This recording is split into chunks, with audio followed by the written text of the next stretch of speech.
Food vlogger nga muna ako ngayon dahil business to ng kaibigan ko. Pagka hindi masarap to, sasabihin ko yung totoo.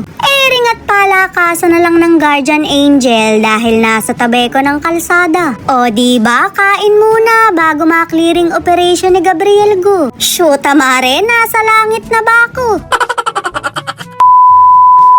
Opening nga ng business ng kaibigan ko, kaya naman todo support ako. Ewan ko ba naman sa taong yon, kabod na lang nagnegosyo. Nabawasan tuloy ako ng kainuman dahil magiging busy na siya. Ayoko nga sanang puntahan dahil baka ma-discover nyo. Siraan ko na lang kaya mare para magsarado agad.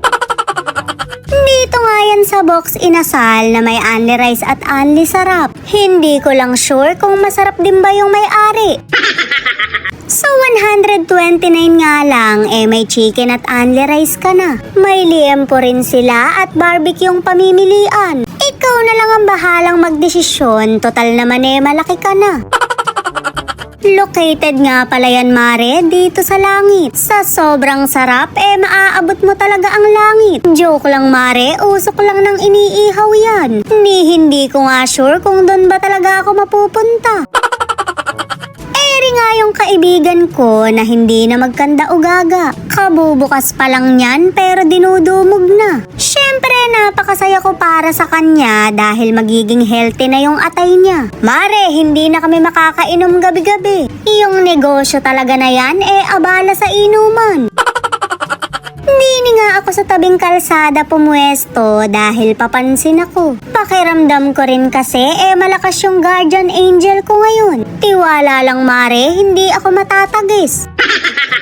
Napansin ko nga yung nagtatakal ng rice na mukhang malakas yung pandinig. Pagka tinawag mo, lalapit na agad sa'yo. O diba, sulit na sulit talaga ang anli. Hindi kasama tong soft drinks ha, masyado na kayong abusado.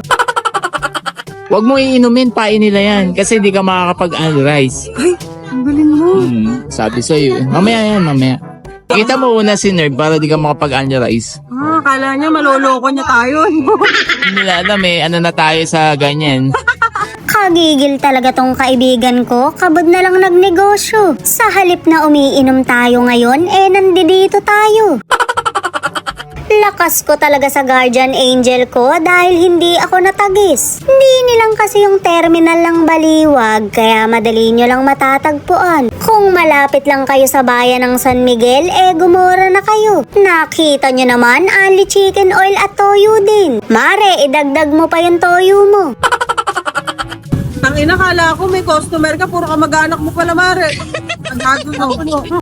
Mga mare, lamon tayo. Pag hindi masarap ha. Honest review. Lakas ko sa guardian angel ko, hindi pa ako nakakagip pag hindi vlogger, ganito lang, ha? Tandaan nyo. Pag hindi vlogger, ganito lang. Pag vlogger, may ganito. Para isinusure lang natin. Ako, alam kong malinis yung pagkakagawa nito. Umiinom ka gabi. Yung ginagawa to O, ayan. Ha? Di ka naman vlogger Hindi tatago ko. Grabe mare, mukhang napakasarap ko talaga. Yung manok pala nila.